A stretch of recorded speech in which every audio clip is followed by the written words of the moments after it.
Hey, so it's been a minute, and here we are into December. It's almost 2026. How wild is that? I'm just kind of sitting here reflecting on November. I don't know about you, but it kind of just flew away from me. So I'm sure that was a combination of the days getting shorter. Now that we're into December, it's dark by 3:30 around here, and preparing for the holidays. And honestly, I think my entire house just kind of rotated being sick the entire month. Because as you're watching me struggle currently with this one garden project, I'm actually was sniffly and gross the entire time. But it was one of the very few days of sunshine that we had, so I had to take advantage of it while I could. So, as you can tell by the title, it's going to be about the garlic, Really? goats, and the word gourmandizing. If you don't know what that means, I honestly just Googled it as a better word alternative for the word gluttony. Um, I just, it might be my religious trauma talking. I just have like this negative connotation with the word gluttony. So I found gourmandizing, which means to eat in excess of good food, which I thought was perfect for the holiday season that we had in November. Now, I'm not sure about anyone else, but my family tends to celebrate the holiday multiple times. And usually the holiday was whenever mom said it was because, when you have a life in healthcare, you tend to try to work on the holidays for that extra pay. And sometimes you would kind of just got scouted into it anyway, but it didn't really matter to us so long as we were able to celebrate it together when we could and have family time. But we tend to, what we call run the gauntlet for the big holidays and go visit everybody on days that they're available and try to spend as much time as we can together. So it's not ever going to be possible for all of us to celebrate one time in one big place, but that's okay. That just means more leftovers for us. So, either way, well, we also had some birthdays to celebrate, and I have a birthday to Damn celebrate in it! December too. It's crazy is how things go. Well, anyway, Hootie, what am I doing right now in the video? I am currently visually struggling with this project. What it is what I'm gonna call a cutter's path. I decided that I just really didn't like having my hose from the house for the water source coming down the stone steps, and I saw this area of the flower bed kind of being a struggle against that boulder because it's not really something you can square off to with brick. So I decided, so I didn't want to keep losing the dirt and all the good nutrients and all that there. It just kind of was dangerous area to kind of stand and weed too if you wanted to not damage your plants. I decided to kind of make it smaller and square it off there using some leftover materials that I had from other projects. And I think it kind of worked out. I'm hoping that my animals, my dogs will, and wildlife will actually use it to come across the flowers. And I think this will be a good season for it. I may end up just ripping it out. We'll see. That's part of the reason why I use some recycled materials. But I want the hose to go through there and along the boulder and down to the lower part instead of down the steps because I just didn't like how dangerous that kind of left things. But oh well. I have a feeling that all these random animals that volunteer after being dormant all winter will probably just grow through all that brick there, which is fine because I don't mind ripping everything out. I did take out the old, well, actually, I didn't take out much at all as little pieces. What was left after whatever was eating the bulbs. It used to be the lily garden and whatever volunteered there. So I kind of just raked it through, filled it back in with some good compost and some other raised bed mix. And I ended up buying for the first time from the Eden Brothers website some of their clearance bulbs that they had. And I also got one of their dark peonies. I'm hoping, since it probably won't bloom this coming spring, maybe it'll show up next spring. It'll put a little bit of contrast into that peony garden underneath the kitchen window.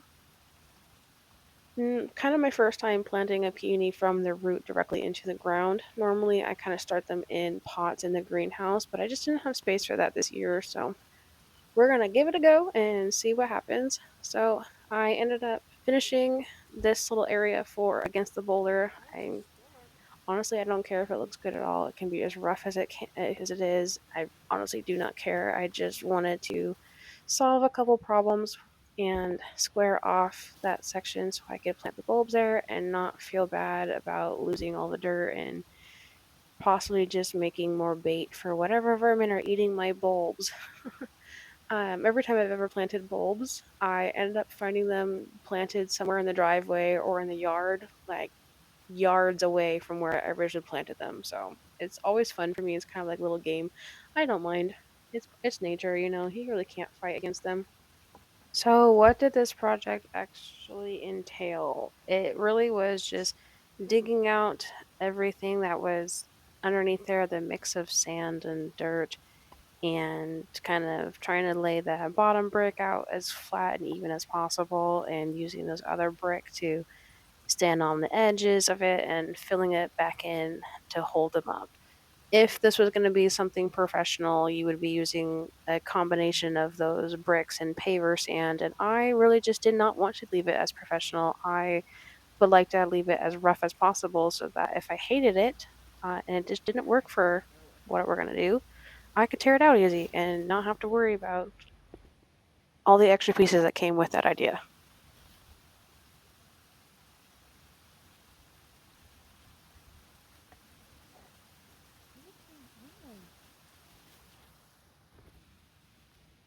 What are you doing, Maze? Silly girl. You're a good girl.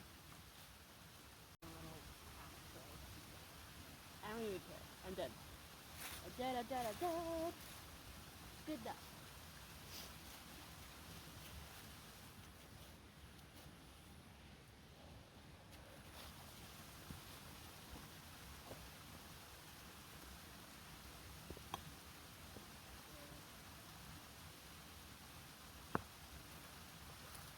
What, Maze? You like it? I think it's time for that to go, huh? Yeah. Yeah, I think it's time to retire that one.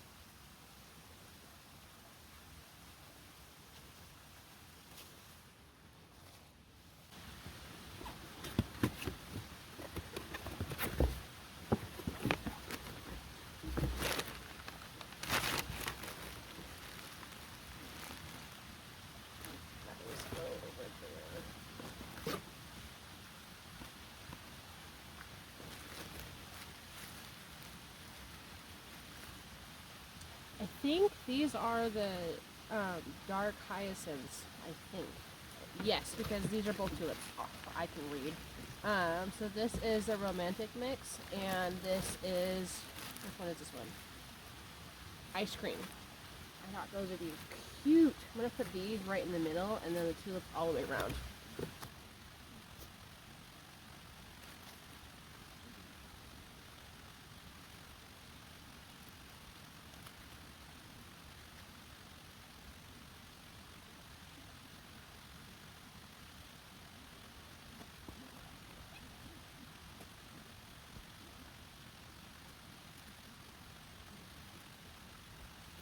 Okay, so to be honest, there's nothing special about this planting design at all because I just decided to throw in some color and really not put any much thought into it. But I'm also sick at this point and just not using my full brain capacity. I was just over. I just wanted to be done with that part of the project.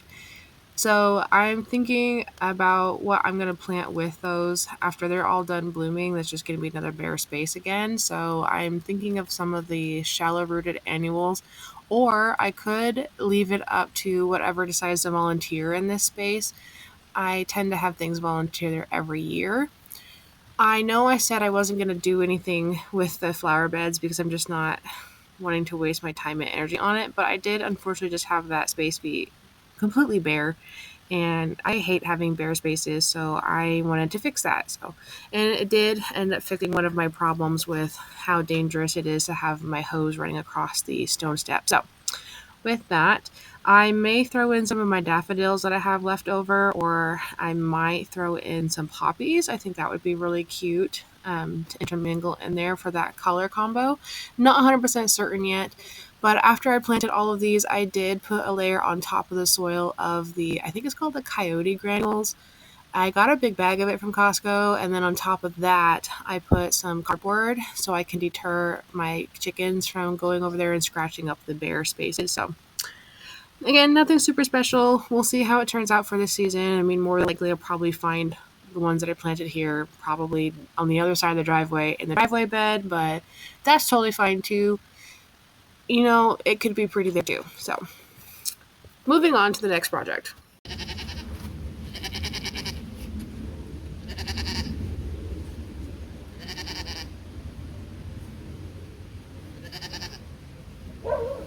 puppy.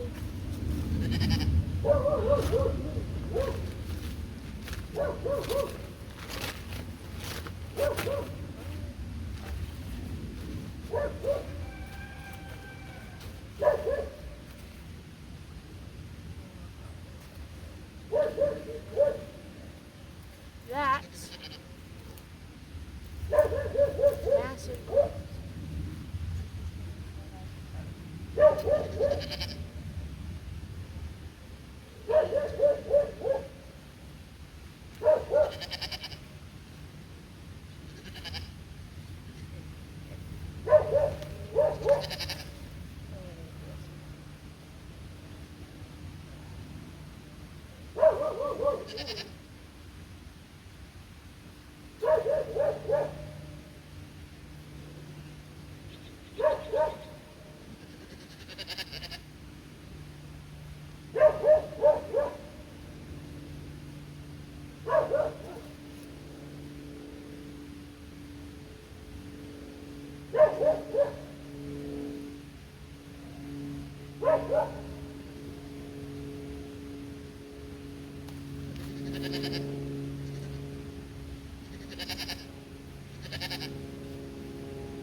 And finally, I'm able to present our newest additions to our goat herds, a mother-daughter duo, Poppy and Midnight. Now, they haven't been with us for very long, so I don't have a lot of photos for them just yet, but I'm sure they'll make appearances in future videos. So, on the first day that we brought them home, we actually learned pretty quickly that they are very leery of dogs. I'm wondering if the previous owner had a coyote problem because I believe Poppy was thinking that she needed to protect her baby and decided to rear up on our dog Odie. And you'll see up on the next clip, Odie is from the other side of the fence. Trying to be really patient and make a presence and take his time with them. And I think that's just one of the most precious things that we can see in our little farmstead. So I'm super excited to have a full herd again. I'm hoping that this will help Shaggy perk up in the next few months, not having the balance of male to female ratios. But it's the cold season, and so far they're already acclimating to each other and all in the same little shelters and eating on the same schedules. We'll see how they do in a few months, but I think they're going to do just fine.